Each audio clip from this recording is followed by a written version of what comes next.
Boy, aka Nana Man. It's your girl Des. Back at it again. And filling in for my boy EJ, it's my man Jay.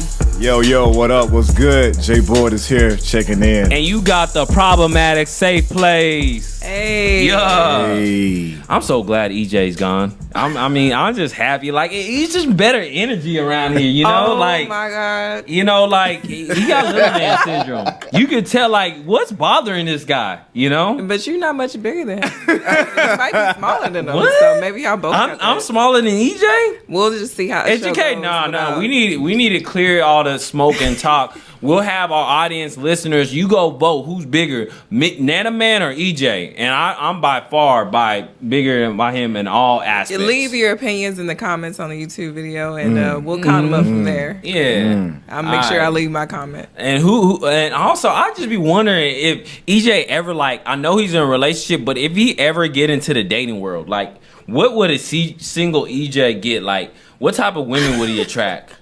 Like, I'm very so shady. No, I'm just being. Hey, I'm just that you know man state my opinion. Episode, you throw him all the way under the bus and reverse. EJ, you might want to get back ASAP. Hey, bro. man, that's my boy. So, man, it's all love. But anyways, your boy EJ is taking some members of the problematic safe place all the way to Atlanta. So shout out to Atlanta. They're having a convention for a black podcast. So that's some big things. So, man, I expect to see a lot of footage when he get back, and we got a lot of things in the making for y'all, so y'all just stay tuned, okay? You heard me?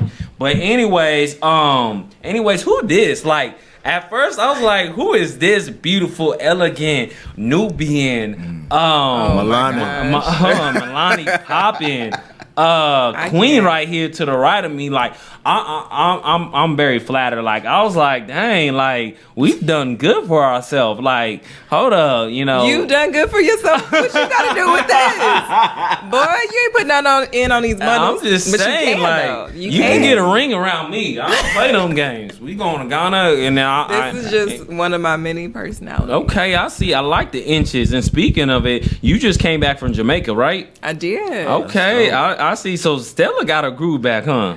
You know, it wasn't what I expected. Mm-hmm. Yeah. Oh my gosh, y'all tripping. Yeah. I mean, I went out there like I was first time. Stella. Yes. Okay. It was my first time. I was waiting on some Jamaican men to some Rastafarians. But Mr. Boombastic, Mr. Fantastic.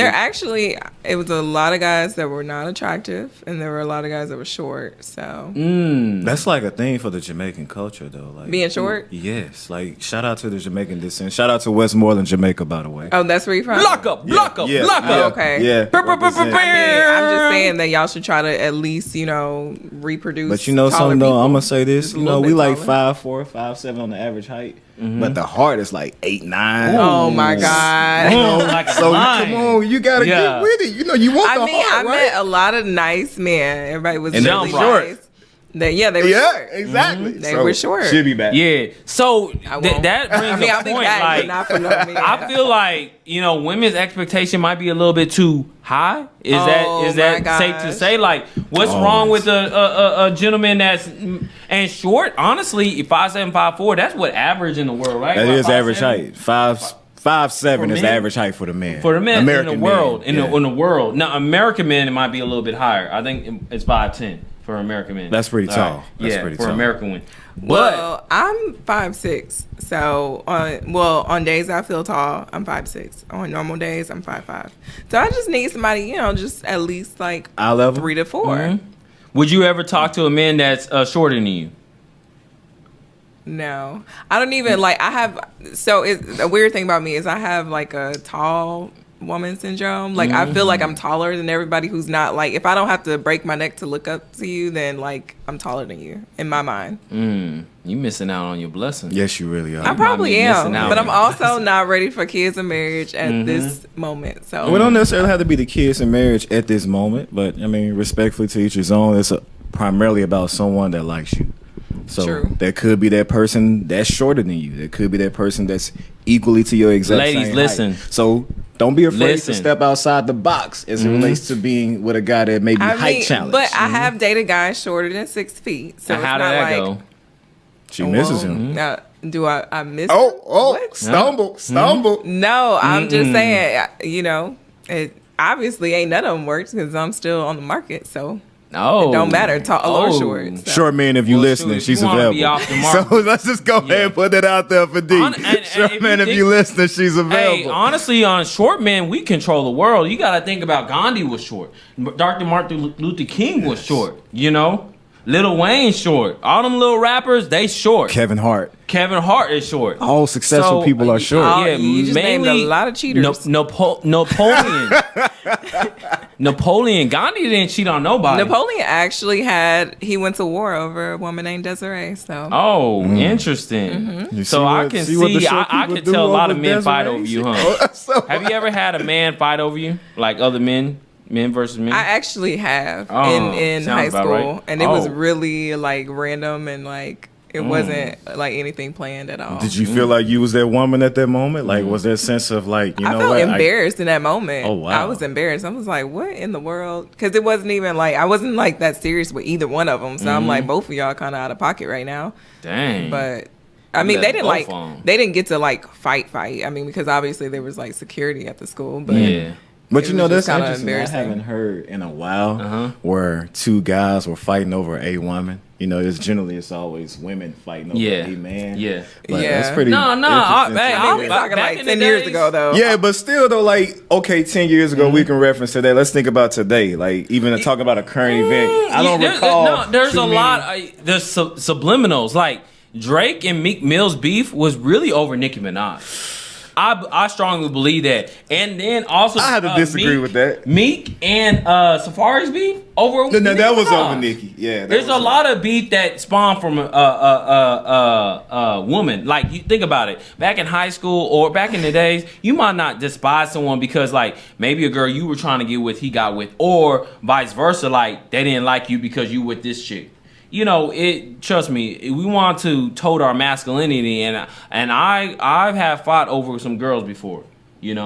I definitely have. Physically fought somebody. Yeah, physically fought. We talking like yeah. So Nana, you telling me? So we gonna make it clear for the record. My man Nana Man has fought another male over a female. And you ain't even with her to this day? Oh, man. Because he's kind of quiet about this. Like, Nana's very outspoken. I need you to refresh my consciousness. Like, I fought over girls before. Yeah, for sure. Like, a lot of stuff. Man, like, my first girlfriend in high school. I fought over. You had to fight somebody? Boy, like. I mean, were you fighting because it was like somebody was trying to get at her and y'all were already in a relationship, or you had to like fight the dude she was with to be able to get a chance at her? No, we were already in a relationship, but a lot of dudes were trying to get at my neck because they were trying to get at her. Oh. You see what I'm saying? So I had to, defend my title and ranking, be someone I was not. Back in high school, I'll put the picture in later, but I had a Boosie fade. Boosie was my father figure. Straight up. Don't tell nobody. So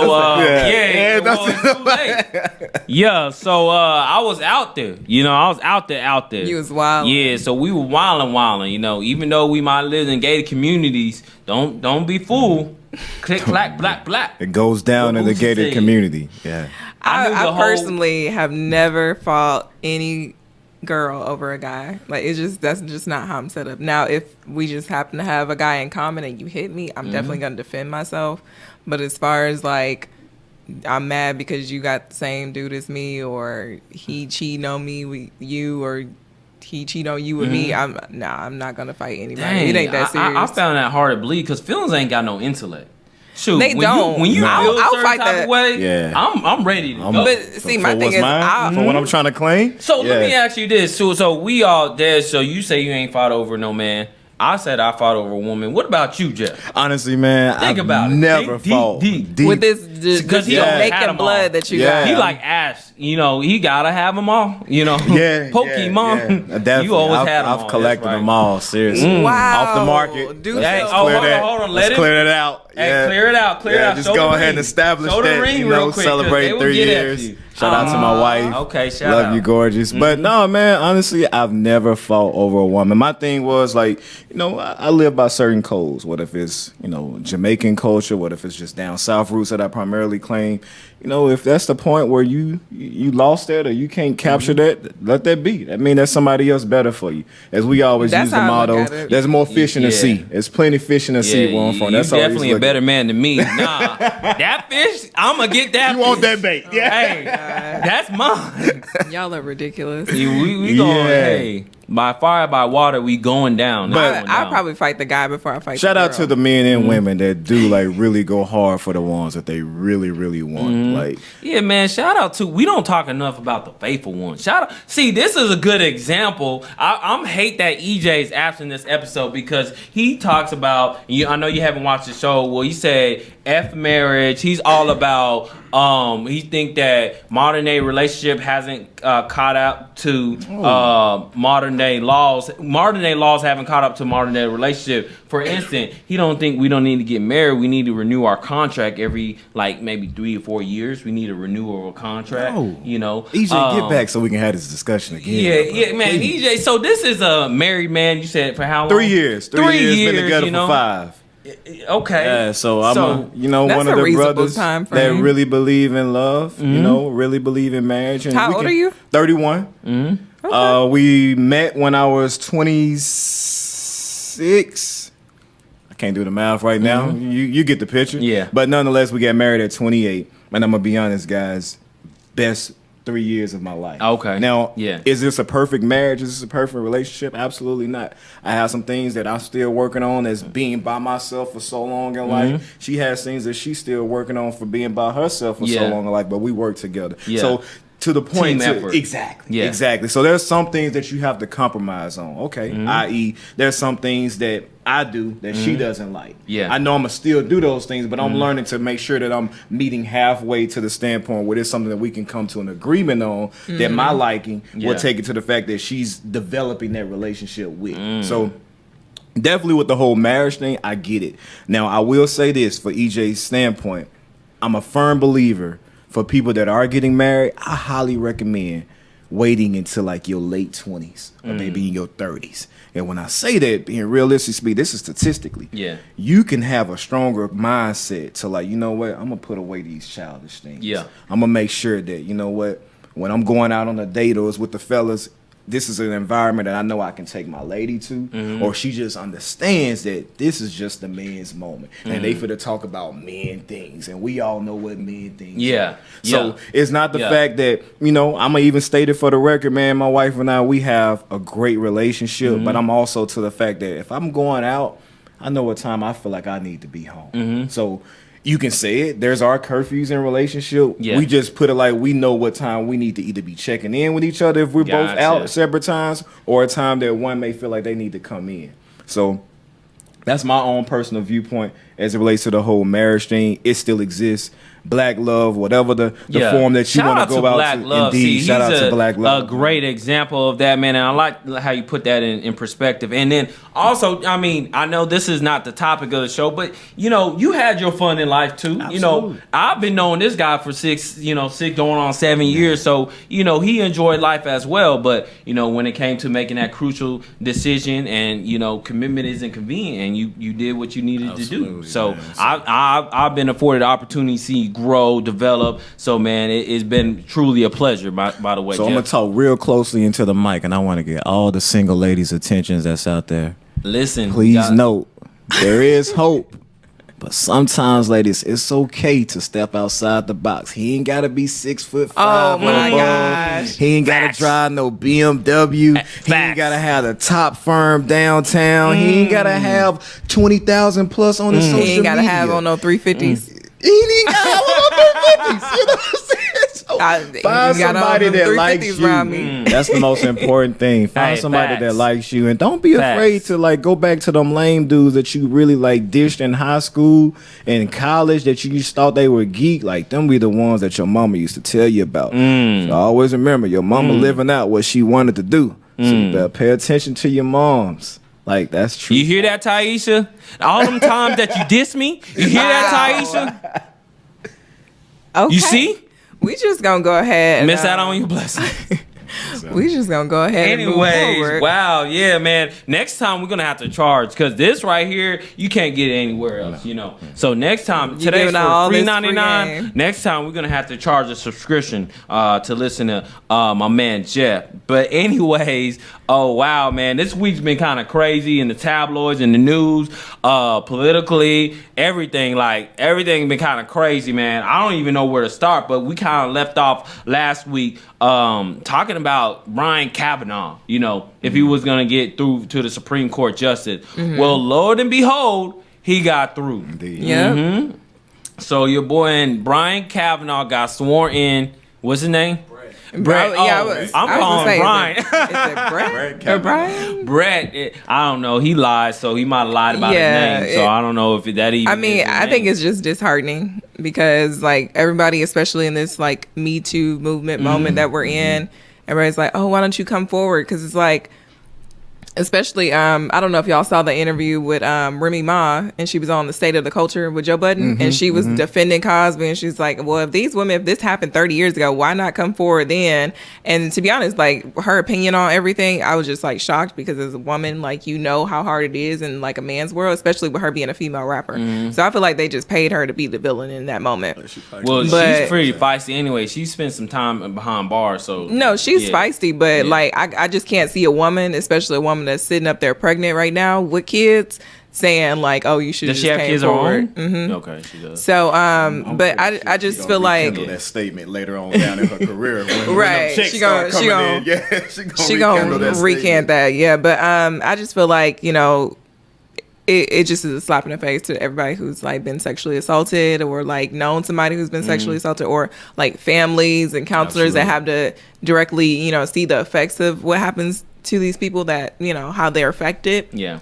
But I just think it's jacked up, like the fact that he can just move forward and it's just like whatever. But at the same time, that's the time we're living in because Trump has been accused of so much, and he's just over here living his best life. And that's a great point that you brought up, D. To be honest, team, that shows the importance of voting.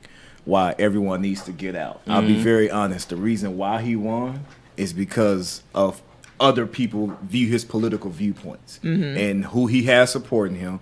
Who do we see primarily that was always speaking on behalf of this for the past 2 weeks was our current president.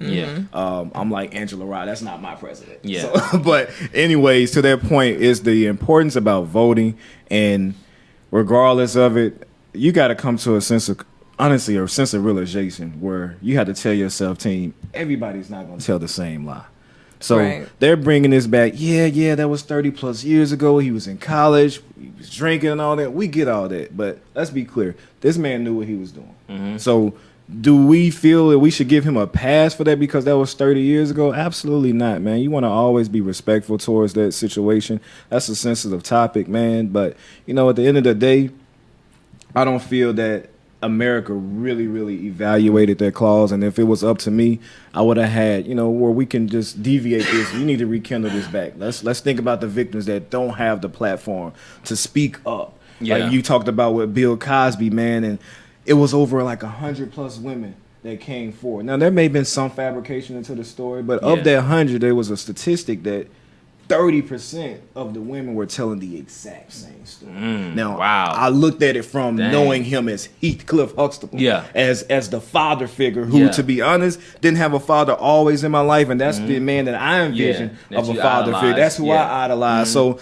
you're right. I didn't look at it as like, hey, man, that's Bill Cosby. I looked at it as like, that's Cliff Huxtable.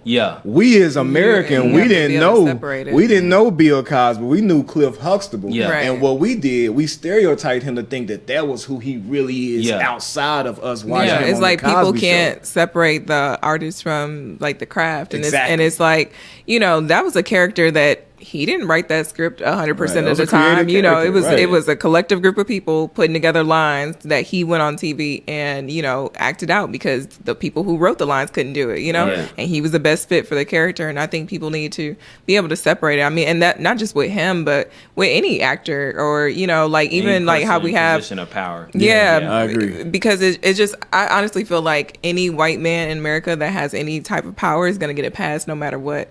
And that each time they change change why they're giving a pass. Because like, oh, it was 30 years ago. Yeah. Well, then they had the college student that raped the girl behind the dumpster and got caught in the act. Yeah. And they gave him a pass because like, oh, he's on the swim team. I think it was on the swim team or in some type of sport. Wow. But either way, you know, they gave him the pass, and it's like, this is news to me. When did this happen? This is like an old story. Like he ended up getting like 6 months. Yeah, he ended up getting like 6 months probation or something like that. Like he didn't even do jail time. And he's still on the swim team. As far as I know, I mean, I haven't checked into it, but I just feel like really any white man who has any type of pull or power anywhere is gonna be able to get the pass. And I think that the problem with the pass is that it fluctuates on what they're getting a pass for. So it's like no matter what, they're always gonna get it, and they just like mold it to wherever they feel like is appropriate. Oh, we're giving a pass because this was a long time ago, or like he's a young kid, he has the rest of his life ahead of him, and it's just ridiculous. So Des, let me ask you this question. So being someone who supports the Me Too movement and being someone who actually experienced being assaulted, what do you think about Kavanaugh being pushed through? Like your true feelings in regards to that? I mean, there's no way to say it other than it's fucked up. Like, I mean, like I get it that you know someone's profession is separate from like who they are as a person sometimes. Like you could be a doctor and be at home beating your wife, but like, should you not be a doctor anymore because you beat your wife? You know, it's kind of like a fine line to like, you know, to walk to try to hold somebody accountable for everything that they're representing in life. But at the same time, you know, I think it was messed up how they even did the trial and everything, because that woman was sitting there and she's facing in front of all these men. Yeah. Like, I think it was set up to intimidate her. I think it was set up to intimidate her and to like shame her for what happened and everything. And it's like, you know, you don't put a victim on a stand in front of a bunch of men, like, because you kind of do feel some type of way about men after experiencing that, whether it was 30 years ago or 30 days ago. You're gonna like have some. You don't type think of, she like, got paid? I think she got paid to tell her story. Yeah, she didn't just come out paid now because she told the truth. But but I don't think this was like a false story. That means she would have had to fabricate some information. I mean, I know there was controversy. You know, he was indicating that this was kind of all plotted by the Clintons and, you know, the Democrats who are against them. But I think she got some type of compensation. My thing is, even if she did, who cares? Like, if it actually happened, and if somebody actually got her together and was like, "Hey, remember you told me about the story years ago? We gonna pay you to actually come out with this story." Who cares? Like, if it happened and you did it, like you did it. Like, that doesn't take away her getting paid to tell her story. Doesn't take away from what you did. Like, just because she came forward, like, you should have paid her more money to keep herself quiet. Like, I don't know what to tell you, but or in the sense of everything going on, you should just never did it to begin with, and you wouldn't have to ever worry about this. It'd be one thing if it was completely fabricated. Yeah. But you know, I did watch some of the trial, and I truly believe that, at least from what I could tell, it was a true story. Man, Kavanaugh had a very compelling testimony. Like I said last episode, he should have won. He should be nominated for an Oscar. Or Emmy or something. Steady. I was like, wow, I definitely studied that, and it's just his emotional, you know, how he did all that. It was just phenomenal. Like, let's just give him a But you know, I'm gonna disagree with you on that. No. That's not what we're doing. He made a comment after that, how he was stating that he wished he can go back to his interview and revise a lot of those statements. He felt that he was being, how can I use this word? He was being too aggressive. Yes, he did. Towards affirming his innocence. Yeah. But if you are really innocent, like, say in a sense, you want to, like, I will be that passionate as well. I'll be more passionate because I'm wrongfully accused. Right. Now, honestly, I don't know if he's innocent or is he telling the truth, okay? I'm not going to make that determination. But I'm just saying, like, if someone was accusing me for assault or something like that, harassment, wrongfully, I'm going to be as passionate or more passionate than Kavanaugh was. And I get that. But at the same time, we all have sat here and we all know that, like, that's common knowledge. Like, if you didn't do something, you're accused of doing something, you really get worked up about it and you're gonna get upset. So it's easy for somebody in his camp to be like, okay, you need to go off, like, to show that you're just so insulted that somebody would say this, you know, regardless of whether he's innocent or guilty. For me, if I'm guilty, I'm gonna have that same passion, so it looks like I'm just passionate because somebody is falsely accusing me. Not because, like, if he was just sitting up there like, oh, I didn't do it. Like that. Des is glowing right now. I'm like, your hair is glowing, girl. I see you. I can't. Hey, come on. Come with it. I'm just like, I'm getting memorized. I'm like, who this? Is this Beyonce? You getting mesmerized? I can't deal with you. Anyways, the point is, I feel like, you know, when your job is on the line, when your livelihood, when your reputation's on the line, you're going to say whatever. I mean, it's just like in the OJ trial. Like, they put on a whole show to prove that man was innocent. OJ did it. Yeah, he did it. But because in 94, we just want to say he didn't because he was OJ. Right. But because of the show that they put on and all the dramatics and everything, that is what got the audience. That's what got the jury. And that's what got him off. It wasn't about I don't think that sways people anymore. Like, we're past that point. And then everything is documented and we can see on video. I don't think that really sways the jury. You know, they already. I think so. I agree. It still does. Yeah, because the jury is regular people, right? And they're going by people that they idolize. Just referencing back to the OJ trial, like they had to pull so many people off because they knew OJ. Like, that was a challenge. I mean, I think the best storyline was the OJ Simpson trial when Cuba Gooding Jr. started, and it was on the FX show. Like, I think I was just watched that. Reading even more into it, like from a director's cut version.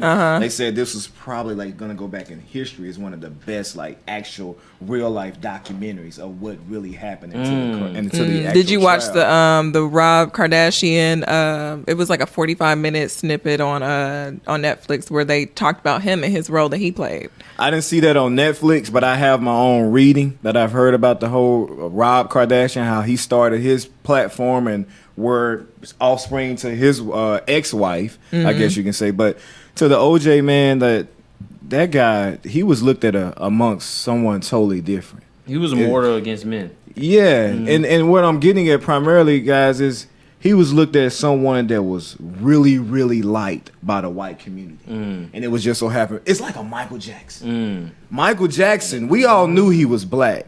But whites idolized him so much, where it was like, we're gonna go ahead and take you in as part of our community. They used to pass out at his concerts. That's crazy. He got he got sworn in to be white in 1995.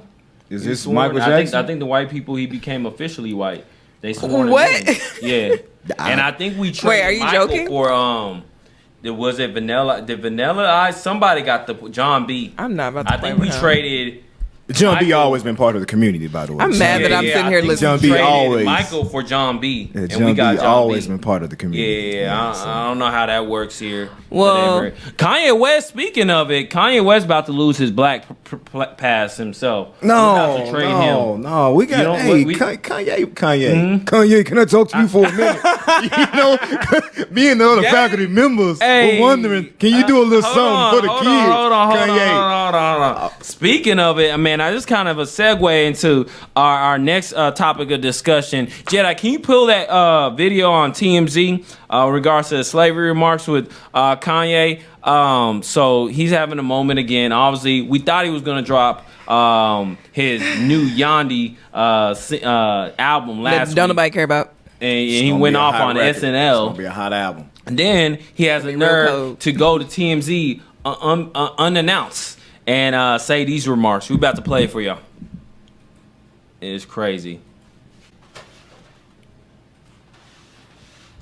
You kind of set the ball in motion by saying you thought it might be a good idea to abolish the 13th Amendment, which abolished slavery and involuntary servitude with the exception of prisons. So it's a very important statement that a lot of people don't understand. So help clarify why you decided to say it. In 1865, and what I want to say is abolish was the wrong language. I misspoke by saying abolish. Amend is the right language. Right. And what's awesome, I don't say dope because it's there's power in words. So lovely. What's beautiful about our Constitution is we can amend it, right? So in 1865, the 13th Amendment stated that no man is destined to slavery or involuntary servitude unless convicted of a crime. This translates to, in order to make a freed man a slave, all you have to do is convict them of a crime. So, in other words, what you're saying is they carve out prison for involuntary servitude, and you could use prison as a pretext to bring involuntary servitude back. Is that what you're saying? Well, it has. You know, there's people getting paid 8 cents a week working for companies, at all, you know, that are privately owned. And, you know, a lot of them are first-time offenders. A lot of them are nonviolent crimes. And then also we deal with, you know, we're not dealing with the mental health and the therapy, because I'm going to say that, you know, I stand on the majority of people that are in prison are there. Okay, I can't due take to a it. reaction. I literally should not. The fact that he took I don't know 10 minutes to say 2 my sentences. facial expression right now kind of says it all. I'm trying to see where he was coming from. You know, he said abolish slavery. Now he say amend slavery. He's trying to be fake deep. That's what it comes down to. Like, I understand what he's saying and how, like, technically we still have slavery allowed because that's what happens in prisons. Yeah. But it's 2018. Like, people have been talking about that for years. Like, you're not the first person to bring it up. So I feel like he's just trying to be this fake, deep intellectual. He believes that he's Jesus and a genius and has to come forth with something controversial just to get everybody's attention. And it's like, you kind of a little late on this train, because we already noticed. Like, that's why people have been trying to boycott Jordan for the longest, because he's selling these Jordans for just slavery. Yeah, and he's paying people basically nothing, but people getting killed and shot over these shoes that are being marked up. You know, they go for $100, $200. Are people still getting shot over Jordan? Yes. They still in the hood. Yeah, that ain't on the news though. Yeah. I think it's on the news. We just choose not to talk about it. So what I'm gonna do, I'm gonna rock the 3 stripes today. I'm gonna keep it. Dan said earlier today, don't wear no 350s around me. She did. And I see you got your 350. Show him you got the 350. Just disrespectful. Adidas track pants, Adidas hat. I see my man got the. We running it. So I mean, here's y'all rocking with Ye? Hey, I'm rocking with Ye still, but let me neither digress. of you will be invited back. let me clarify. I am rocking with Ye. Ye, we know you've been in the sunken place. But he said he was out of sunken place 2 weeks ago. You can't decide yourself that you are out of the sunken place. Who makes that determination? The black community. The black community, and you still he's still in there. He just spent 10 minutes saying 3 sentences, like, and he was saying a bunch of nothing. Here's what I think about Kanye, team, and paint a picture real quick. Kanye is arguably one of the greatest artists of all time. We can argue about it. Go ahead. Seriously, like, he has more Grammys than everybody. Let's just go ahead and put that out there for the record. That don't really mean that does anything, make a big difference, because there are a lot of black artists that haven't been truly appreciated and given they flowers and awards. Right, and we can digress into that later on. We can dissect into that later on. Excuse me, but with Kanye, here's the thing about Kanye, and I was telling Nana about this a while ago. Man, I fell in love with Kanye as far as his music, as far as with the college dropout. I related to him because that was me. I was that polo kid. Okay. I was the kid that wanted to rock the polo boots. The polo. Yeah. When everybody else is rocking that. Snap your fingers. Right. The Marty Francis and your bows and with the baggy pants and the Avizu jeans, I was still trying to go to school with some polos on. Fitted clothes. Exactly. For sure. I had to stay in my lane. I knew that wasn't me. I wasn't going to try to paint another image. So we rock with that Yeezy, that Ye, that Kanye during that era when he tried to elevate his career because he passed the whole schooling, educational, college dropout, late registration, et cetera, et cetera. Then he started marking himself as I'm a god. Or we can even reference back to the auto-tune, the 808s and Heartbreaks era when he was basically just trying to find I love that album. So you do like Kanye? I didn't say that I don't like Kanye. I'm not messing with him right now. Like, no, because I'm not going to support someone who is just blatantly, like, disrespectful to the black community and to what you are. And that's, thank you. That was my setup. We setting up Kanye to talk bad about him because he has his platform and he's speaking. It ain't no different from any other artist that's just not speaking it publicly. We just not hearing about it. I mean, that's fine. But as long as that's what anybody, you could say the same thing about the white people that you work with. They could hate black people. And unless they voice it to you, you still going to speak to them every day. You still going to work with them and have no issues with them. But if you ever found it out, then you'd be like, oh snap, like I ain't gonna, I'm a avoid sitting next to you in the break room. I ain't gonna speak when you speak to me. You gonna change your behavior and how you treat this person and how you support this person. So I'm not saying that, Kanye is just this horrible human being and he's out here like kicking puppies.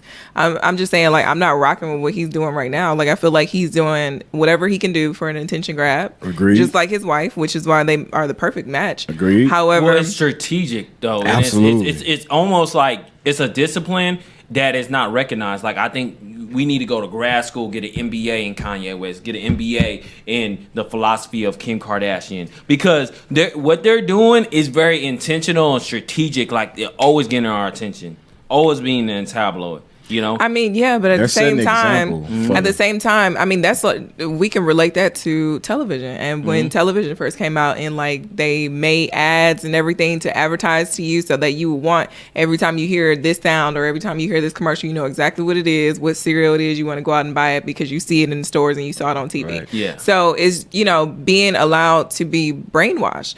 I don't put any energy. Like I said, I didn't watch his interview with TMZ because I just don't care. Like, I'm just not going to put any energy into it. I get it that it's like marketing. He's trying to stay relevant, stay as a hot topic so that when he finally does drop this album, everybody listen to it. That's great. Like, to each his own. However, I'm not going to feed into that. I'm not going to allow myself to be brainwashed. I'm not even worked up over the things that he said because I don't feel anger towards him. I don't want to punch him if I ever run into him. But it's just like, I'm just not giving you that attention. You're like the kid that's crying. You done fell out and had a temper tantrum because you want something, and you're not really crying. You just crying because you want somebody to give you that attention. So it's like, I'm that parent that's just, all right, well, I'm gonna be over here whenever you're ready.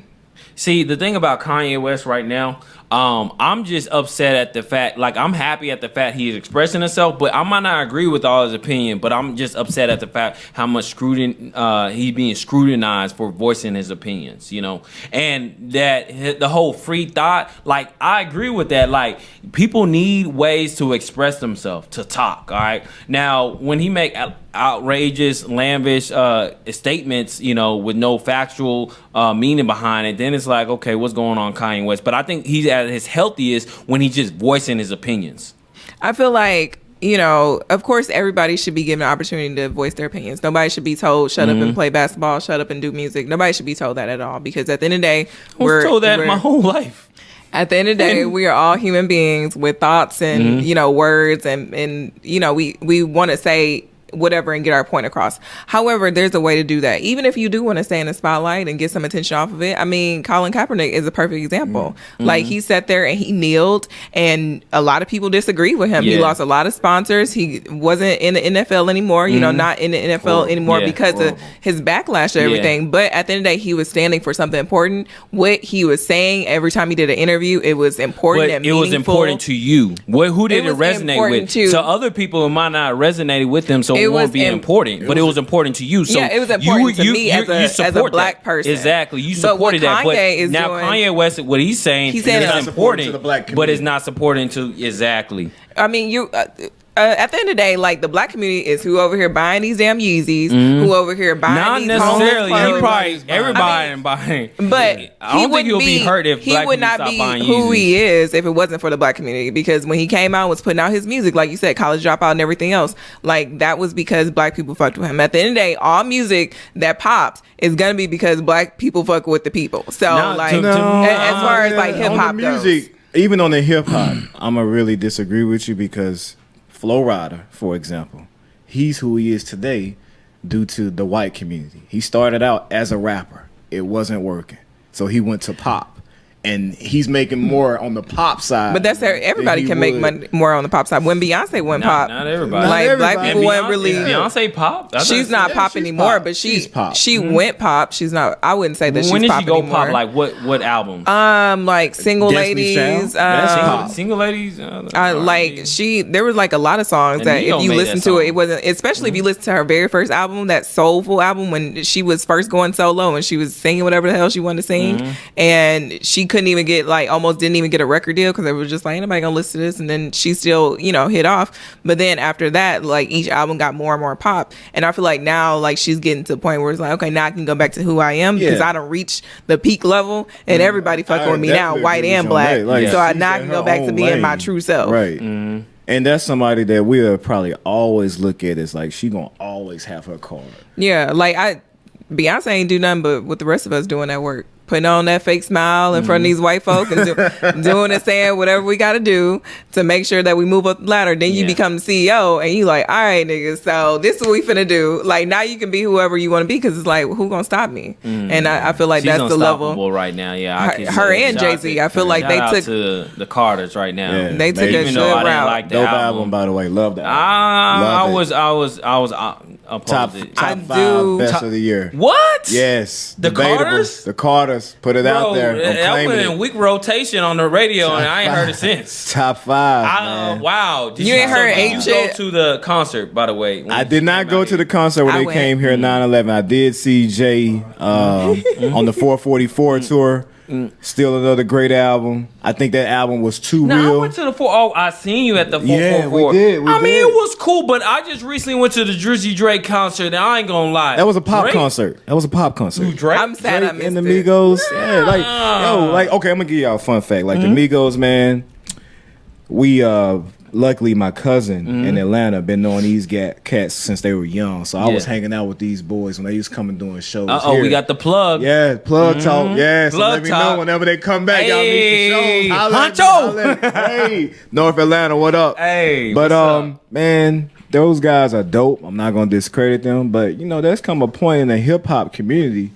There's only so many dollars that you're trying to obtain, and you want to go to that real money, and that's the pop community. That's where your Pitbull artists is, your Flow Rider, what T-Pain tried to do, what Beyonce, like those people are in a league of their own. Like pop is basically meaning that you're popularity. You're gonna be spinning on all the stations. Just short for popular. Exactly. We can name, let's say, 6 today's hip stations in the Dallas-Fort Worth area. Yeah, Kiss of FM. those 6, exactly. And if we can include the hip hop and R&B, those same stations. Where I'm getting to my point.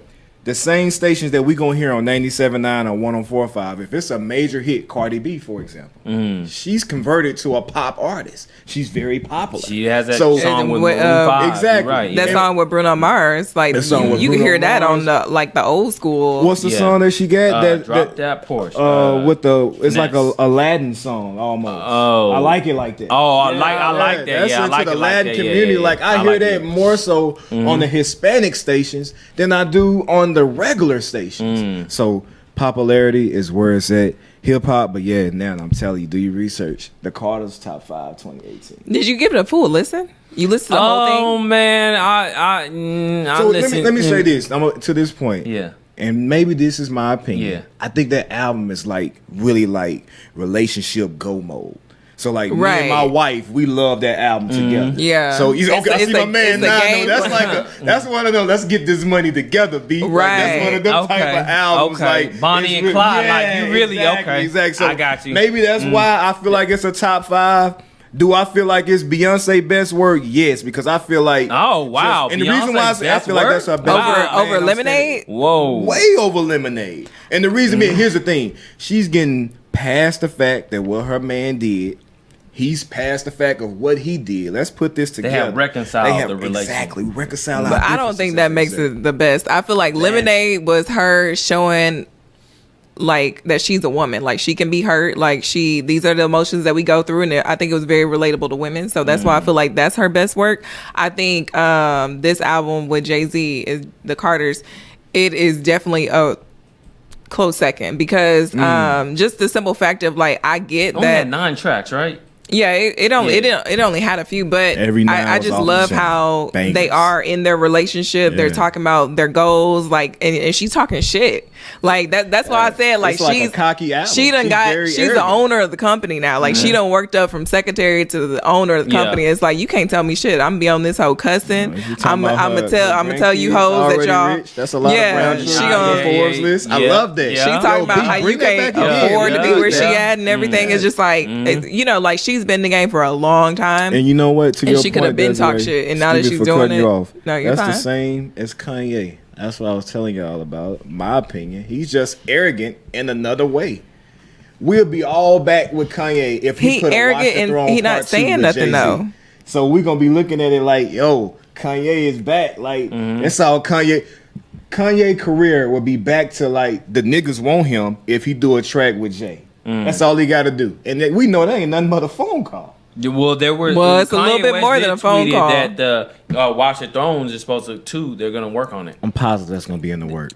Supposedly, but I mean, think Jay-Z's gonna be willing to get on a track with Kanye. This cat's got history. I think Jay-Z, to be honest, team, Jay-Z is not who he is today without Kanye West.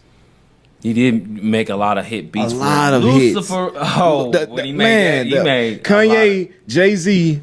First song Kanye first hit single that he produced for Jay-Z was A Shoulda Izzo. Oh, the Blueprint, my man on it. Yeah. See there, you didn't even know that. Dang, A Shoulda Izzo. And you can't tell me you didn't like A Shoulda Izzo. I mean, yeah, that's I liked Kanye. it. Come on, I can hear it. I know. That's Kanye. Like so, that album. Yay, hey.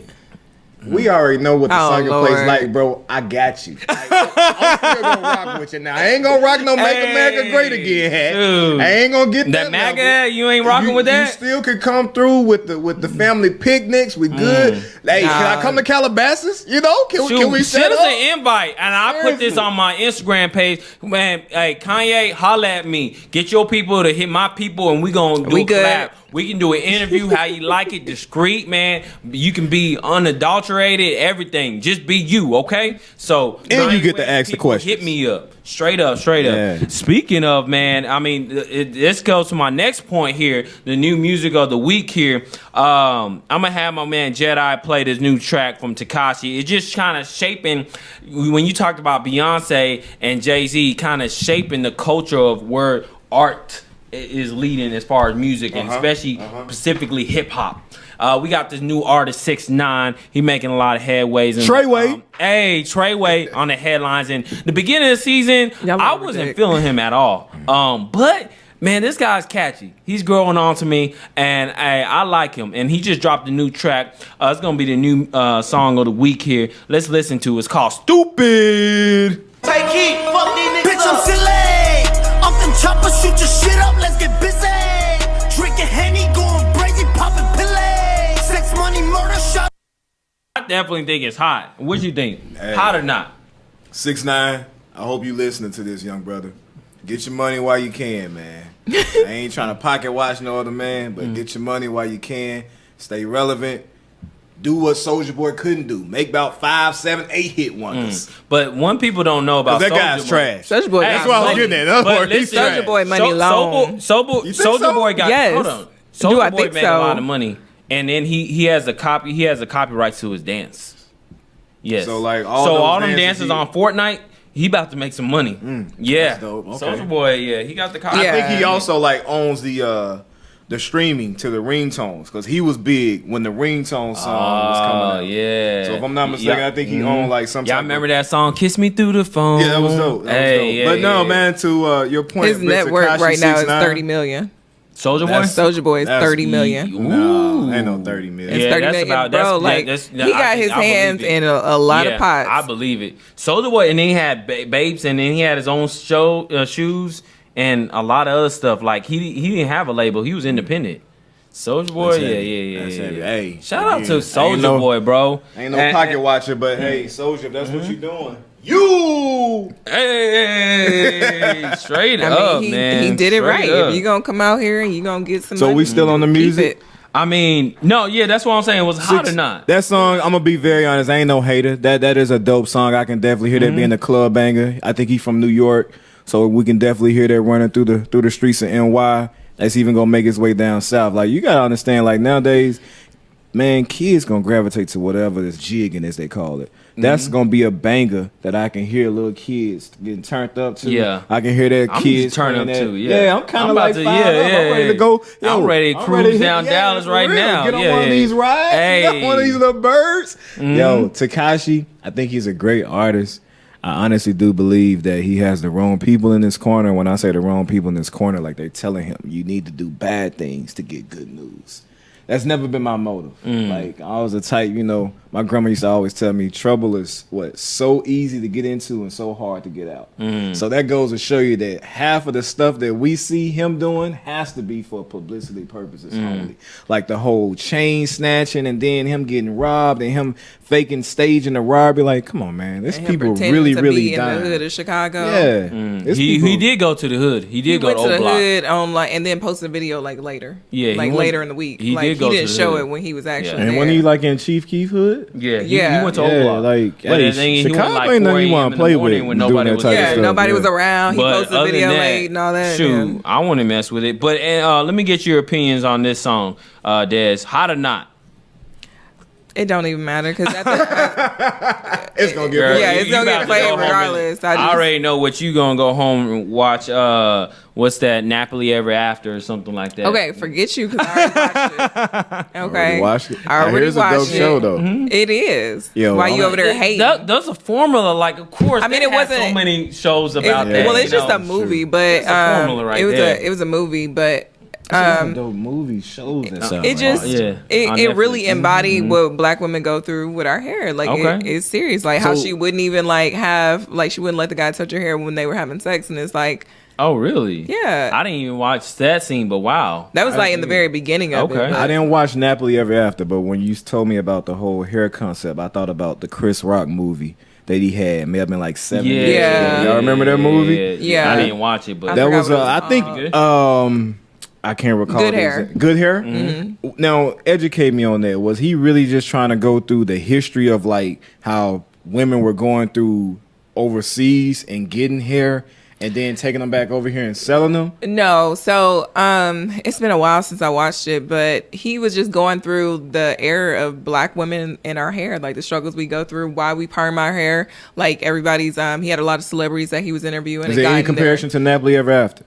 It's like Napoli Ever After is like a full story of this woman in the course of her life and her dealing with her hair and having to always constantly worry about what her hair was going to look like to be presentable in the world. But Good Hair is like an actual documentary about black women and our hair. Okay. So it's it's just one is like a movie for entertainment, but it also has a real shout out to my line. Nubian queens. It don't matter if you got no hair, some hair, all hair. I'll holler at you. Yummy extensions. Hit me up. I'm on blackpeoplemeet.com. I'm on Tinder. I'm on Bumble. What is that? They got something Humble, something like that. I don't know. They got so many dating websites. If you want to holler at me, ladies, just be happy about your hair. You ain't got to holler. But be happy about me that I'm on those sites too, ladies. Anyways, I gotta get my boy. Hey, I be hearing Christian Mingle be popping. Christian I'm Mingle not on there. And the thing is, you don't even gotta be a Christian. Exactly. Yeah, bro. There's a lot of sinners that are on there. Hey. I'll take them all. Ladies, if you come across his profile, please block it. Like that's all. You over here liking. You liked my profile one time. What you mean? We were supposed to go on a date. What happened there? No idea what you're talking about. Yeah, so, that's why. Yeah, I'll pull up the message. Anyway, side note, man. Speaking of, man, did y'all watch that fight yesterday? Great fight.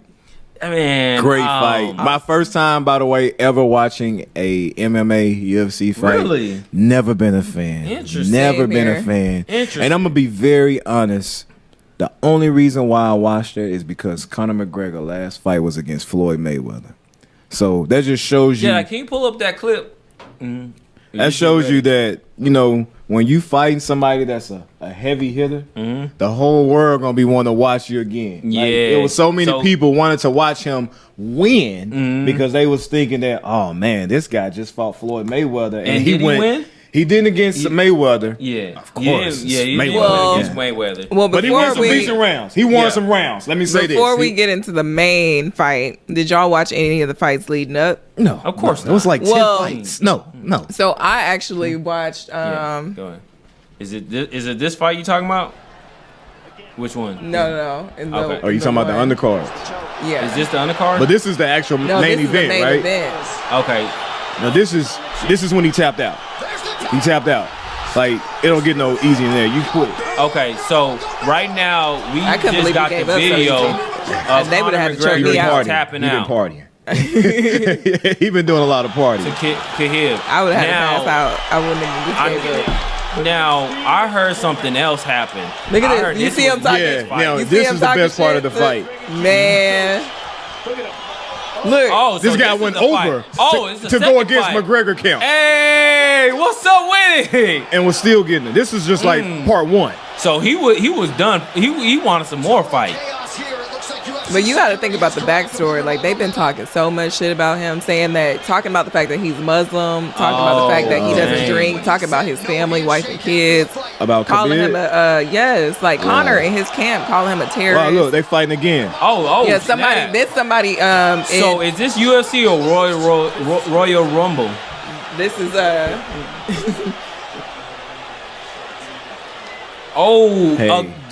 really? Hey, yeah. Dang.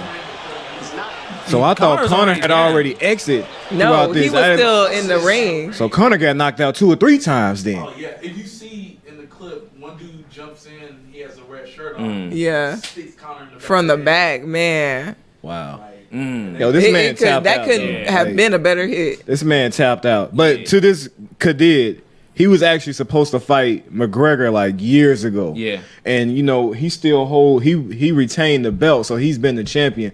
But he was extremely mad like the past 2 years that McGregor basically been dodging him. So to his point, he didn't have nothing to lose. He really wanted to prove to the entire world, like, hey, I've been wanting to fight this guy for this long. Right. Y'all thinking that I've he's been waiting supposed on to be this the ass. face of MMA. So let me go ahead and prove to him. Now, if I'm him, I'm going to be honest. If I'm his camp, I'm going to quit. I'm going to retire right now on this day. Conor McGregor? No, Khabib. I'm going to retire. Like, y'all went against the entire MMA. Like, you went against... Look. He jumped in. I'll see the guy in the red. And then he just punched him right. Oh, wow. He got a few hits in. Oh, he got quite a few hits in. Dang, Royal that was Rumble. it's safe to say that was the best part of the fight. Oh, yeah. Like, again, this is my first time ever watching an octagon fight in MMA. Yes, I've seen replays from like the heavy hitters, but this was a great fight. And trust me, if HBO just lost their contract or just decided not to renew their contract with boxing, HBO might want to try to consider to get back into the MMA because that's all dollar signs. So let me ask you, for those who watch it, how many rounds did it go? Because they went 5. MMA, that's actually a long. You said 4? That's long for MMA. And I just saw at the bottom it was 5. So 5 is 4. Yeah. Okay. So MMA, how many rounds is it? Is it 5 rounds anyway? It's typically 3 unless it's doing the championship, and then it's 5. Okay, so it's not even. So like everybody who fought before them did 3 rounds. So he actually tapped out. No, it's not short because you using like I think the bottom it showed like it's 5 rounds. Yeah, they had 5 rounds. But everybody see, boxing them you can did 3. go 12 round. MMA is just what most you can go. But I think the rounds. boxing rounds are shorter. Oh yeah, the boxing round is 3 minutes. Really?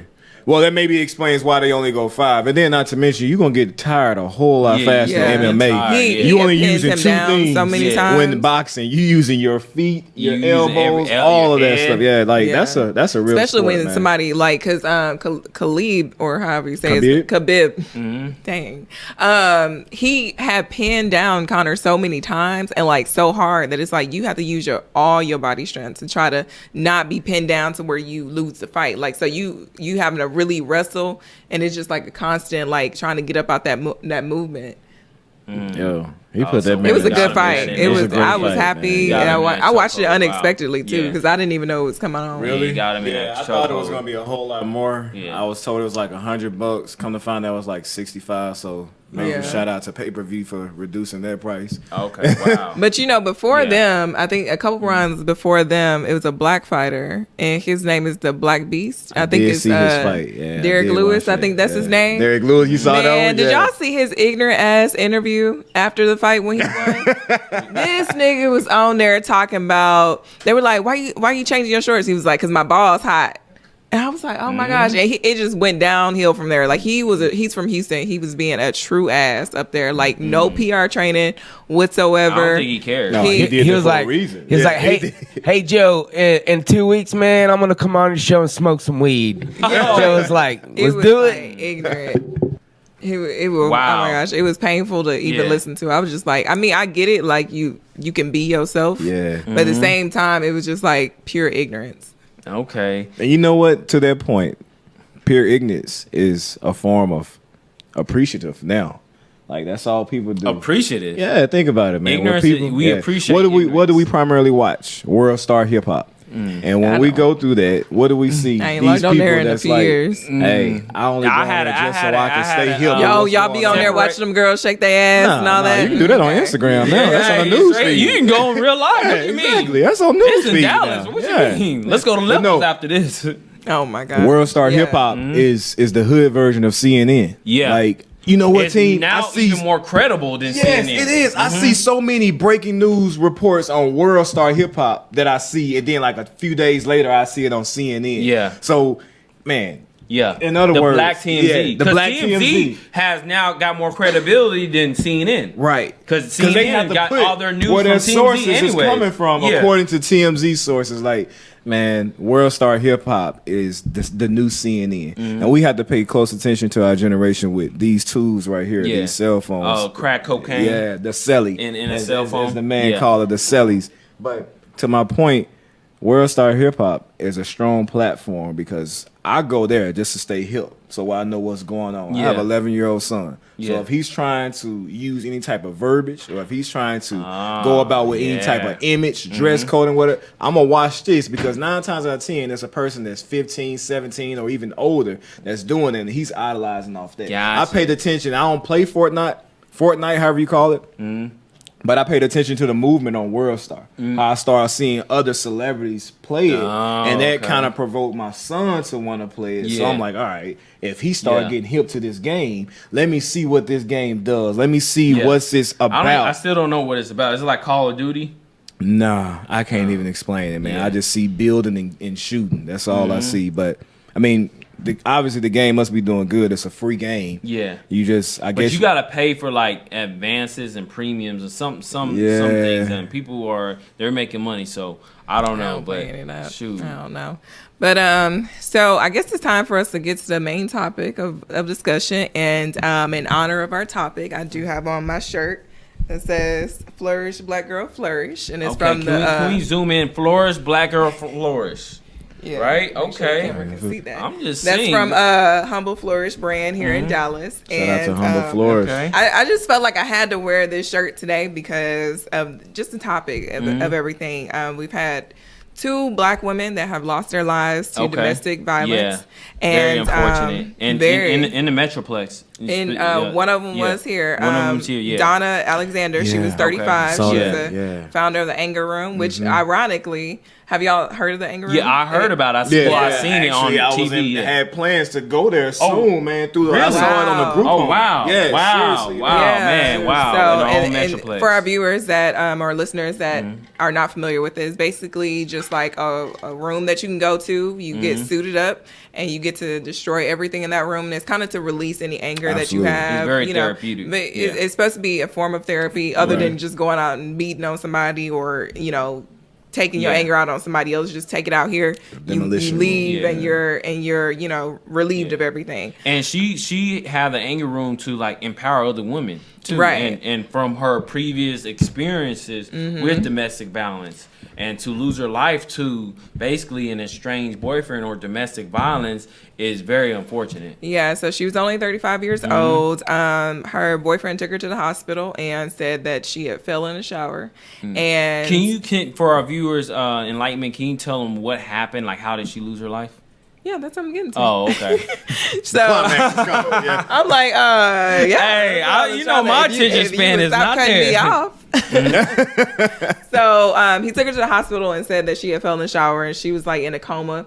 She ended up dying from her injuries, and they found out that she actually didn't fall in the shower. He had her ex-boyfriend had beat her. Oh wow! And the injuries that she died from were a result of his beating. Oh wow! So I don't know if this was like an ongoing abuse that they had in their relationship, or if he was upset at their breakup or anything like that. But it's just very unfortunate and sad that she lost her life to that. So rest in peace, Donna. And then also, rest in peace. There was a young girl, 17 years old, Lashonda Childs, who lost her life to domestic violence this week as well. She had a boyfriend who was 28, but supposedly she didn't know that he was 28 and he presented himself as 20. So they had dated for a while. She broke up with him, and you can tell that by her Facebook post. So that was like one of the important things that, you know, everybody was referring back to, because it seemed like she had a cry for help. So, and I can pull up the Facebook post. I'm gonna pull it up here so I can just read it, because it's a little chilling, especially now that she's like passed.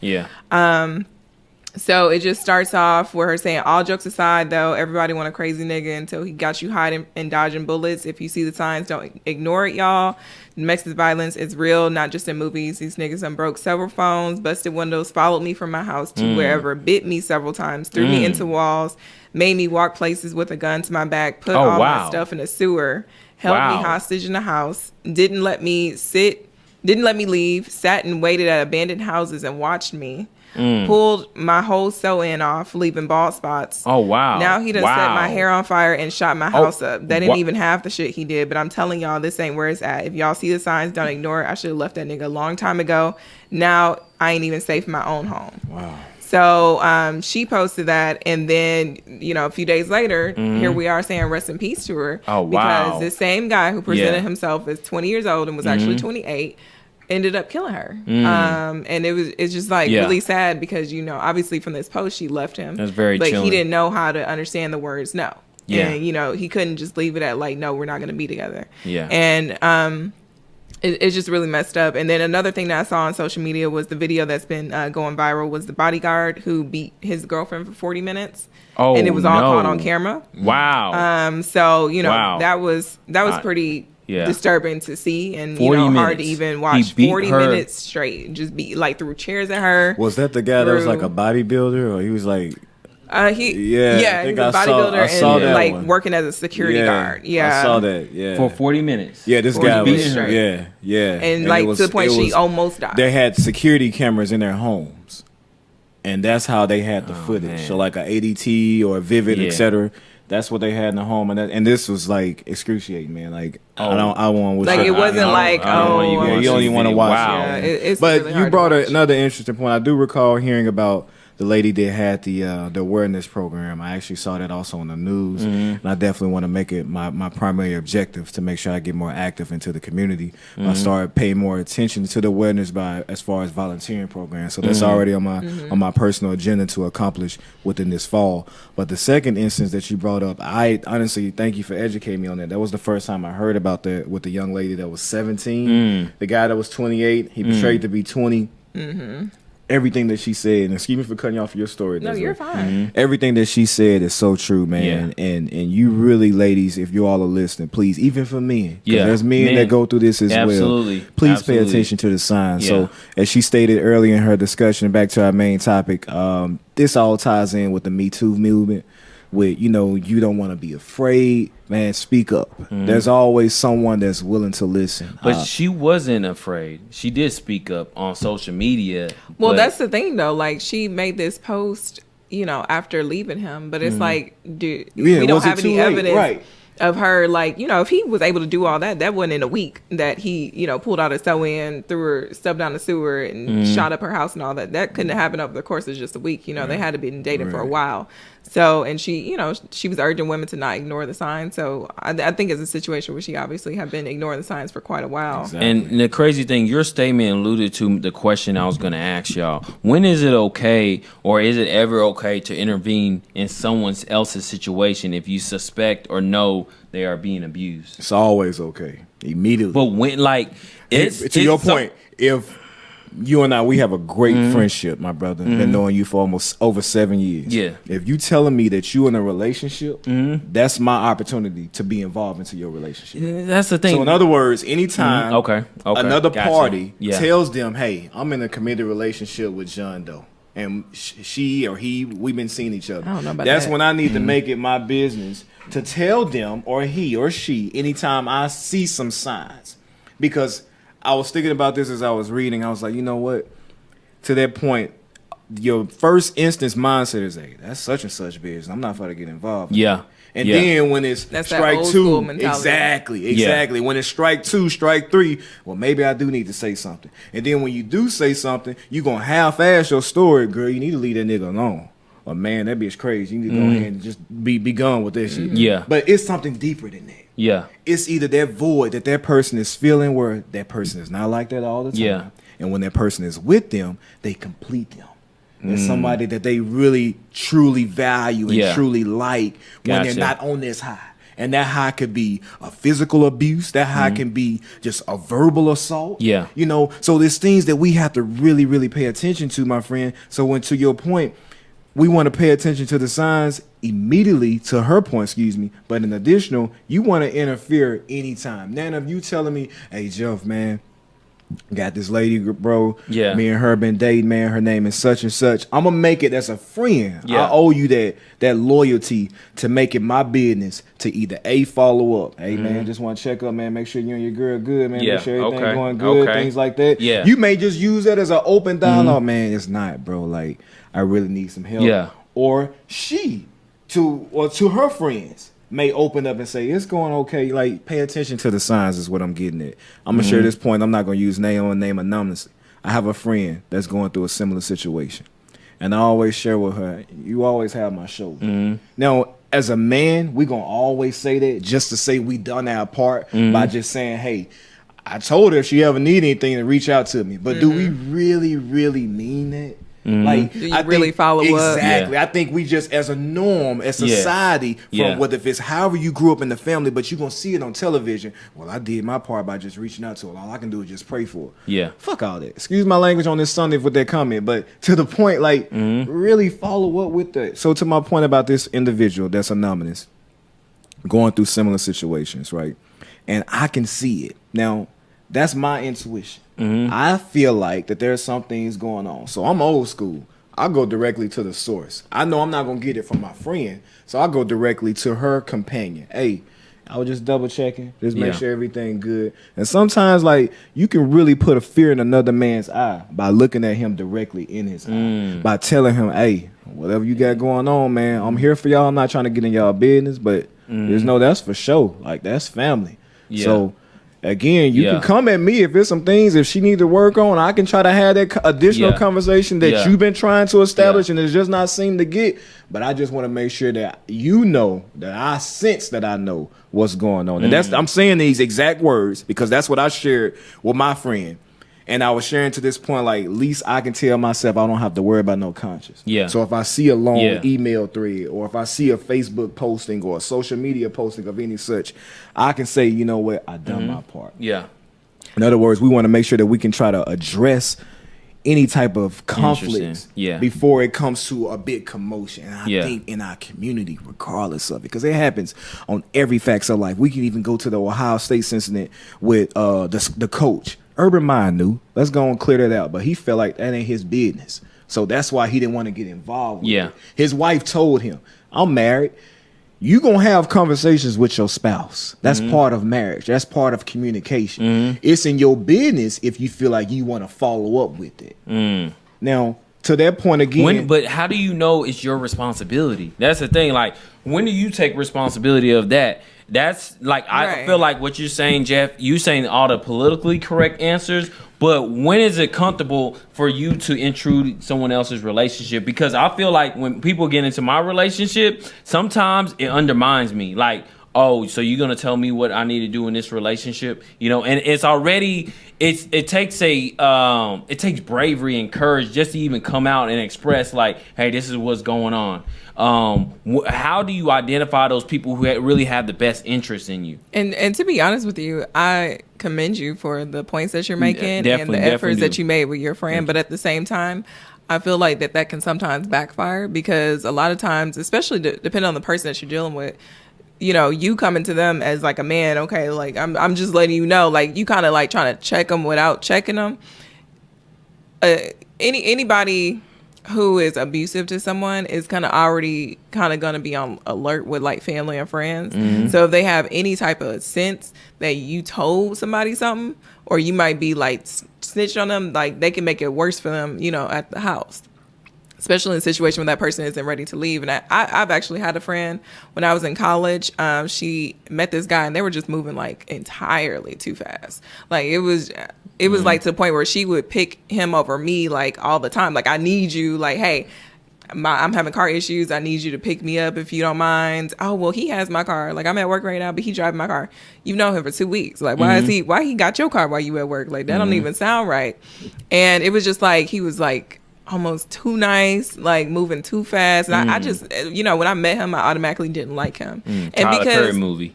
Right. And because I have a strong personality, everybody just kind of, chucked it up like, oh, that's just how she you actually check someone. Yeah. But, come to find out, fast forward, she has a kid by him and everything. Okay. And he was abusive to her. Oh, wow. And I had no idea because she was hiding everything. Like, she didn't make it seem like they had any issues. She didn't tell me anything, although we were friends, And so, of course, when she first told me about it, I was like ticked off. Like, of course, like, I want to go fight him now. Like, what do you mean he putting his hands on you? But, she would leave him. Like, the neighbors would call the police on him and everything. And, he would go to jail and she would go bail him out. And, it got to a point where he, had like abused a child, like hit the child too hard when disciplining them and everything. Oh, wow. And so me being the friend I am, I was like, you know what? Let's get you out this situation. Like, she didn't have like the funds or the money to just be up and leaving and, moving somewhere where he don't know where she at. But I was like, let me see what I can do. So I reached out to like my homegirl, like her mom was like a legal aid. So I reached out to her, like, what lawyers do you know? Like where she could try to fight for like full custody and try to get like a restraining order against him. Like, I'm over here doing like the footwork of everything she needs. I gave her all the numbers, all the resources and everything. Then fast forward, I don't hear from her for a while. I call her and check up on her, and she's like, well, we're working things out. We got back together. And I feel like it's hard when somebody is in that situation because really they're not going to leave until they're ready to leave. And I know that firsthand because I've seen it growing up. Like, I saw my parents. My mom took my dad back so many times, but she didn't leave until she was ready to leave. Like, my parents got married to each other, divorced from each other, married to each other again, and divorced from each other again. Wow. They paid all them legal fees. Wow. And that was, all those legal fees. And that's crazy you say that. That was her final You're shot. saying that people aren't ready to leave until... People won't leave the situation until they're ready. Until they're good and ready. And it's crazy. The girls I talk to, I miss their phone call. They're ready to leave. They're gone already. And you talking about your parents got divorced, married. I can't even get a call back.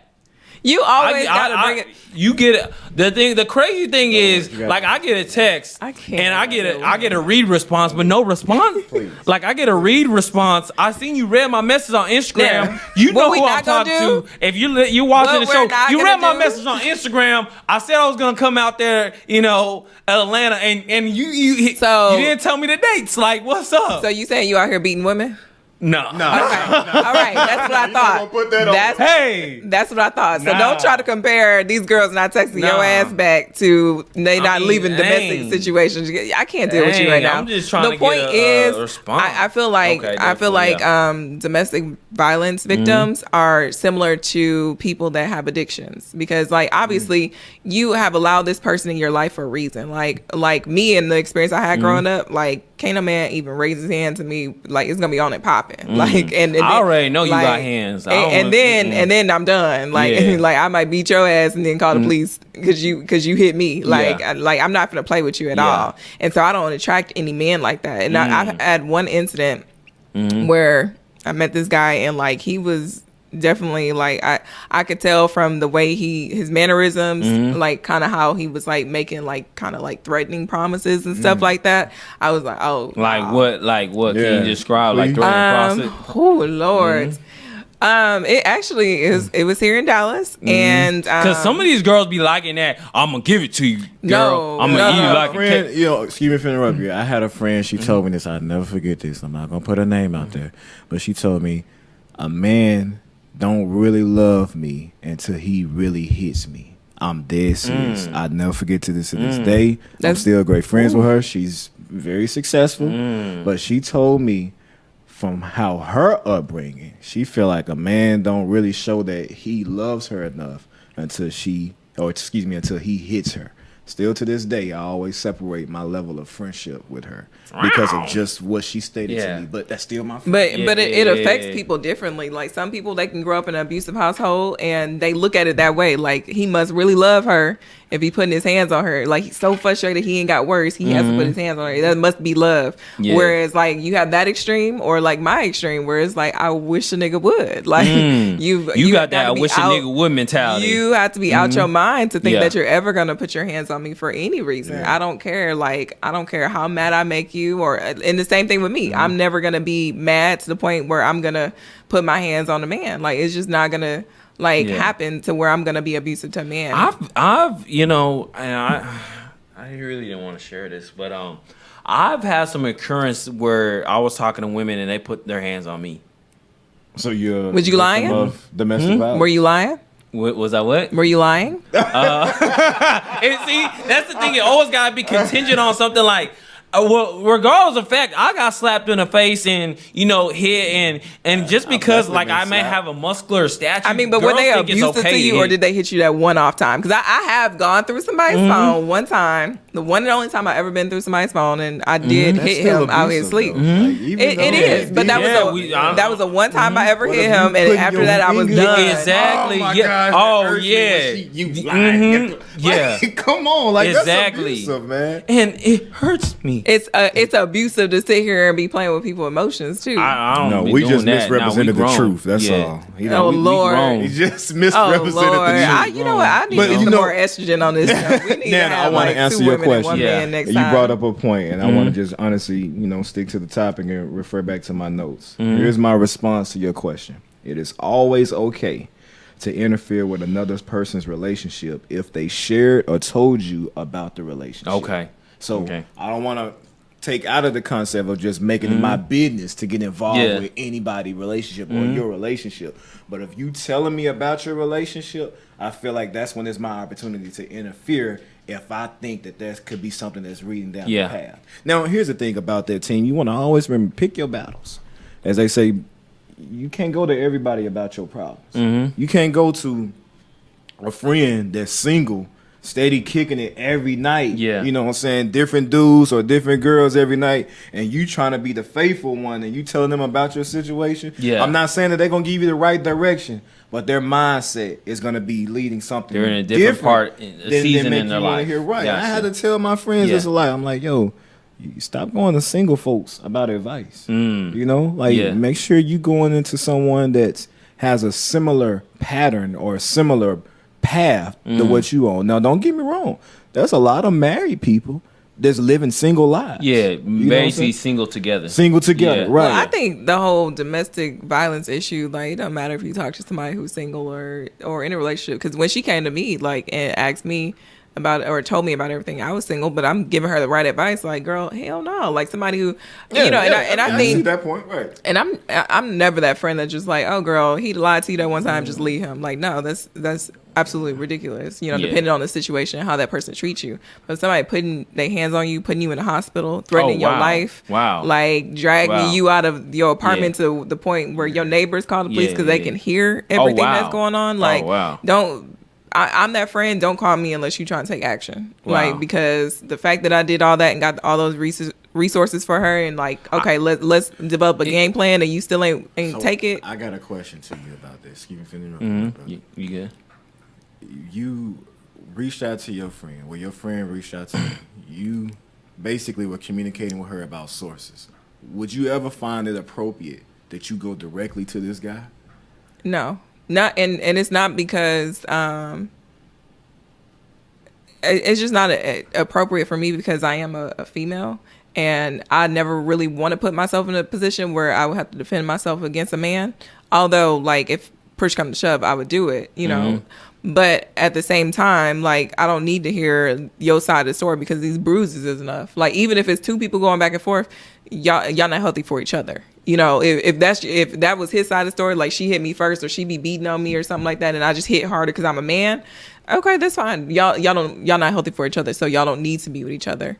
But and also, like, I don't feel like you can, like, what we're talking about are deep rooted issues. Like it ain't no shaking. Like you can't shake somebody or talk some sense into somebody who feels like it's okay to put their hands on somebody else. Like that person needs counseling, like professional help to get past that. Not just somebody sitting down and because they might be okay for that moment.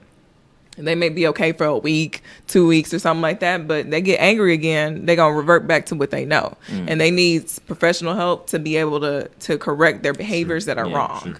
But so let me ask you this question. Is it okay to handle a domestic violence as far as the mindset is two sides to the story? Like, so you hear from your friend that she's getting beaten, right? And she's getting hurt. But what about the other side of the story? What is she doing or what is he doing? I like I said, I don't feel like either.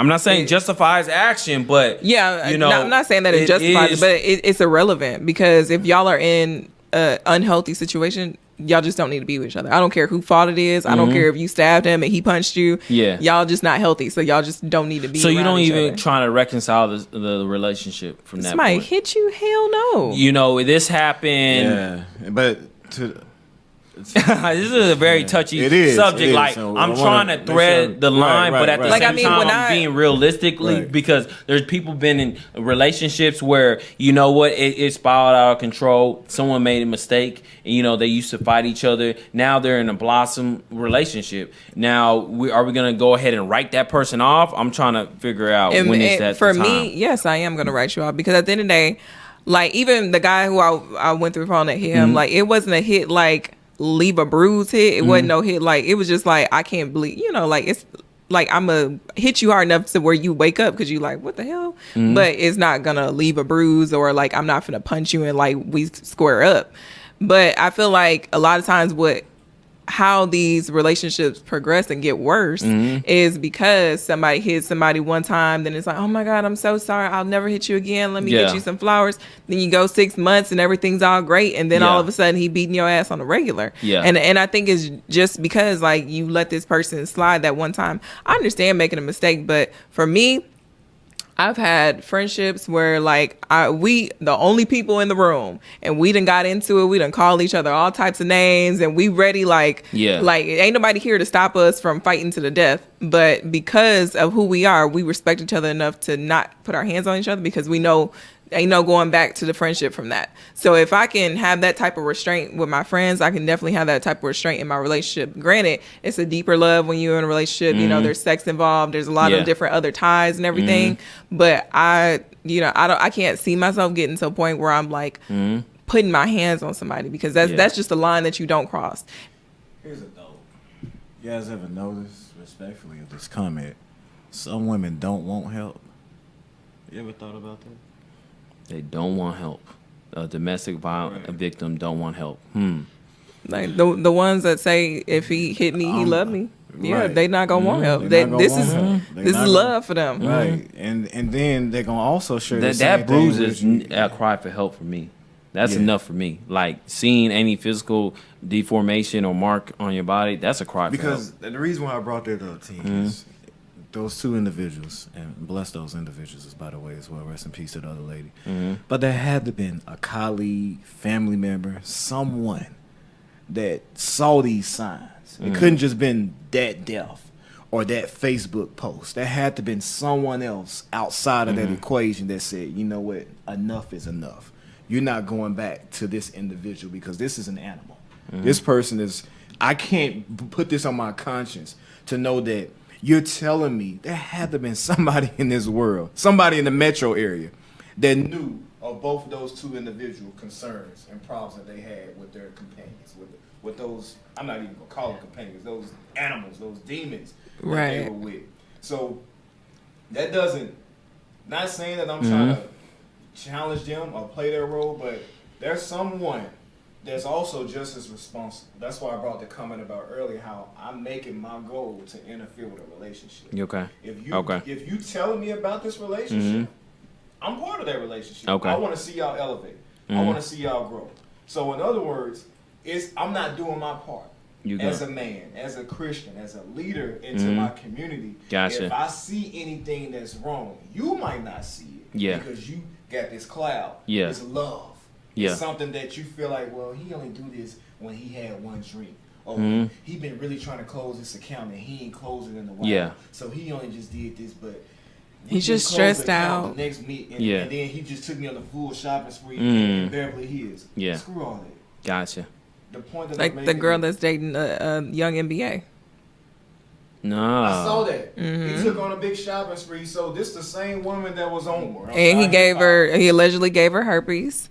And she was pregnant by him, and like that's the girl. That she had like a black eye, and and everybody she was on live, and everybody was asking her, "Oh, how'd you get that black eye?" And she was like, "I was making noodles, and you know how the water pop up and hit you. It don't give you no damn black eye around your whole eye." Like And speaking, I mean, this is kind of going on a tangent, but hip hop is really promotes the domestic violence. Yeah. They promote the domestic violence culture to a certain extent. I just think... Yeah, wow. And so, is NBA YoungBoy getting any backlash or...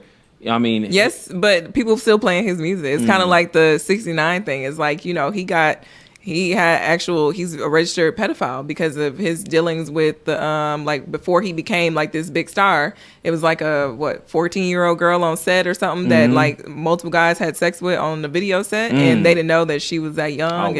And because he was I don't know if he actually had sex with the girl, but because he was organized of that, they all end up getting, you know, right. And I feel like, you know, just the world that we're in is like, we're too forgiving. Like that's why I'm so hard on that Kanye situation, because it's just like it's like what you said. Like if he put out an album with Jay-Z, another Watch the Throne, like people gonna forgive him and forget everything. And it's like it's so easy to kind of reinvent yourself or like have people like kind of forget your past. Like they remember it, but they gonna, you know, feel better about what you're putting out now. They'll be like, oh, forget about that, you know, whatever. Gotcha. And it just sucks that it's like that, because there are so many people going through these situations. Me personally, I'm not getting. I'm not gonna help nobody who not ready for help, because I know it's a waste of time. It's like putting your family member in rehab and you know they don't want to get clean. Gotcha. That's a waste of money. So then this alludes to my next question I have for y'all. So should these victims be held accountable for being in that relationship? No. Are we holding them accountable? You know, they seen the signs. It wasn't just like a one-time deal. It's a continuation, and like. It depends on what we mean by accountable. I definitely think Is it their fault? Pretty much, I'm asking. I would never say it's anybody's fault, because like somebody's actions is their own actions. They need to own their actions. But we need to hold them accountable in a sense of, if you're dating somebody who gets convicted of domestic violence, because a lot of these girls, they recant their stories. They're like, oh, males, I'm dropping the charges. Sometimes it's males. You know, I'm dropping the charges and et cetera, et cetera. But I feel like once it gets to the point where somebody actually has some charges against them, then I feel like the victim should be forced into counseling, because there's something within you that's allowing this behavior. Because 9 times out of 10, people who are in abusive relationships are going to go, once they finally leave that person, they're going to find somebody who's abusive again. Yeah. Like whether, like even if it's not, if it's not physical, you know, if it's verbal abuse, you know, like there, it's a continued pattern. Like you basically have bad dating habits, and that needs to be addressed because of how you're living your life. But who else can be affected by it? Like children. You brought up a point about bad dating habits, and I'm gonna answer your question. My comment is that they should not be held accountable, but we as men, we want to make sure women, thank you. We want to make sure that, in particular with the women, that they're not so weak-minded. And that's what it all is. It boils down to your mental capacity. You want to make sure that's why it's imperative for fathers to be in their daughter lives. That's why it's imperative to mothers to be in their son lives, so you can teach them the values of life. The saying, daddy's little girl. Well, that dad is going to teach his daughter everything that she needs to know about a man, for his envision for him to find a man just like him. Same thing with a mother. A mother gonna mold his son to be in to some perspective to be an ideal man, where he's gonna find a woman that reminds him like his mom. Gotcha. So when I'm bringing about with comparing it to being weak-minded, we have a lot of women that have those characteristics in men, where they feel like that's all they know. That's like their sense of comfort environment. Where, like I brought up to the comment earlier, to the fact that they may feel like that this is only a temporary stumble. This person may only do this to me 2 days out of 7. Right. And the good is way better than the bad. Or they think they could fix the person. Exactly. So we want to make sure as all aspirations that we try to do our best to intervene, to address it, and again, be strong-minded as much as you can. There's a lot of male and female that can be weak-minded to relationships, but we can see it, but they don't. And to us, we're worried about the problem that's not even big to what they may think it is. Right. So I just think, again, it just boils down to really, really, team. You have to have open conversations with your friends. That's a tough one. Yeah, it is. I mean, it's not just everyday friends either, just family too. But that's like I know you kind of talk about it, and it seems more casual here, given that we're in this setting. But it's a tough conversation to have with anybody, out in the open. Like, hey, this is what's going on. It can be embarrassing, and it takes a lot of bravery and courage just to even express, hey, this might be going on in my house, or this might be going on in my relationship. And another thing to add to that, they also overlook the situation. Well, we may overlook the situation. It's that confident environment. They be thinking, well, I already got 2 kids by this person. Right. I ain't got no place to go. Yeah. I don't want my kids to be back and forth between no houses. Or my brother on his second strike. Right. I don't want to tell him, and then get his third strike trying to beat him. We get so caught up, and I'm just going to call it like it is with the black community. We get so caught up where we worrying about being the stereotype or being the statistics. There's divorces for a reason. That's why it's a call of divorce. There's separations for a reason. There's restraining orders for a particular reason, for that incident. And I think we feel, in particular in the black community, we try to let so much stuff go over our head when we ain't gonna play it on mind. And then you got the situation like the young lady, those 2 young ladies that you brought up, that have all of that stuff that build up. Where, again, to my point now, you want to make it your goal immediately when that person tells you about a relationship to intervene. Okay. And I think it's important too that we hold the abusers accountable, because at the end of the day, they had to get this behavior from somewhere, know, and a lot of times the families of let's say the guy or the woman that's doing the abusing, they know what type of person, what type of anger issues. They may know that this person is hidden this, like there have been, I remember I read some story where the girl said, when she finally left her abusive boyfriend, and I had read this somewhere on the internet, the mother reached out to her, like his mother reached out to her and was like, he only does that because he loves you. Like, why would you leave him? Oh, wow. We care about you. Wow. Like, and it was just like, man, like, disappointing. A lot of times, and it's that old school mentality because, at the end of the day, I feel like there are a lot of homes that never got the counseling they needed.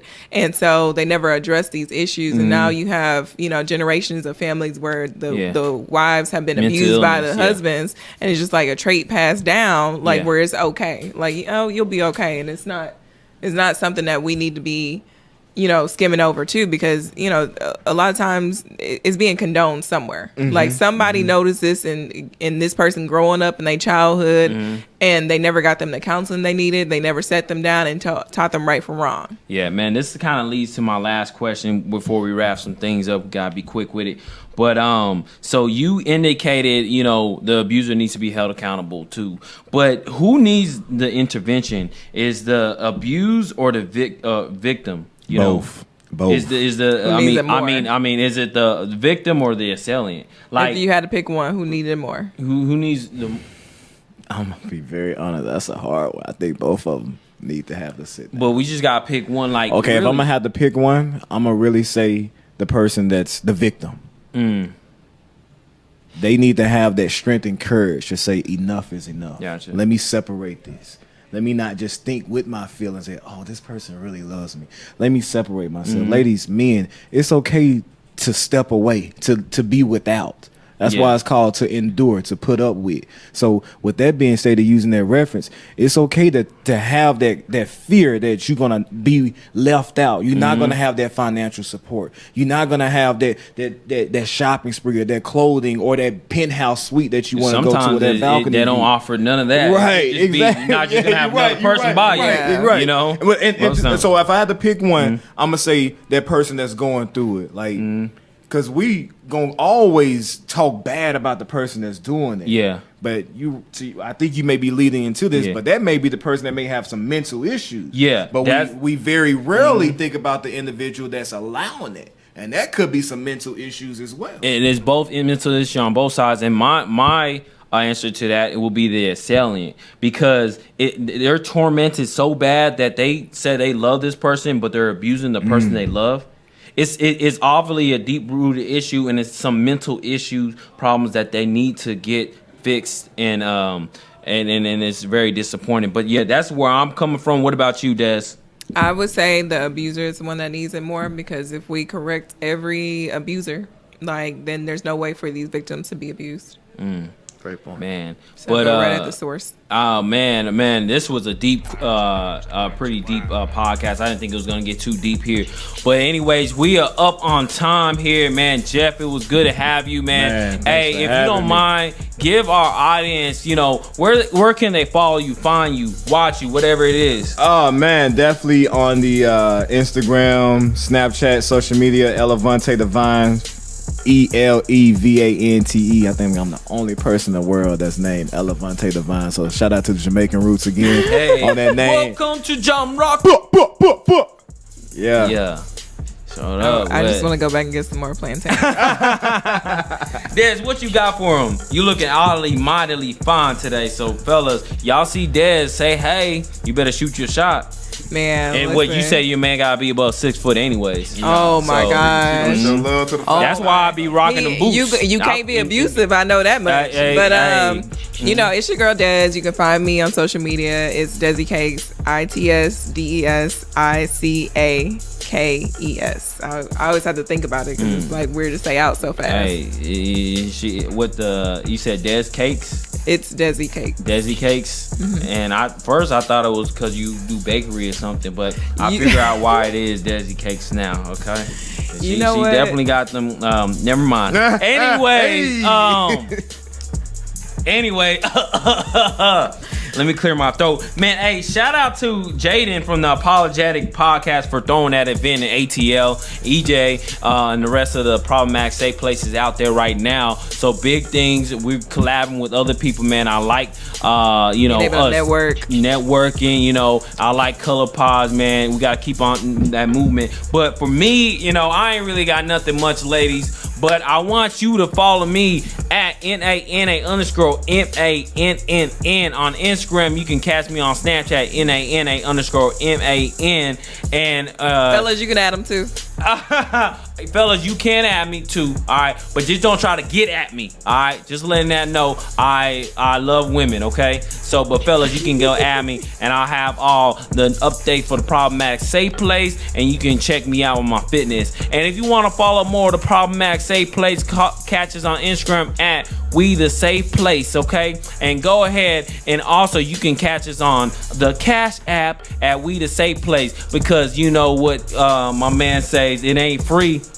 It ain't free. Nah. But if it's free, it's for me. If I gotta pay, don't go that way. No, seriously. Donate $1 too. All right. But anyways, we out. Chill. Yeah. Yeah.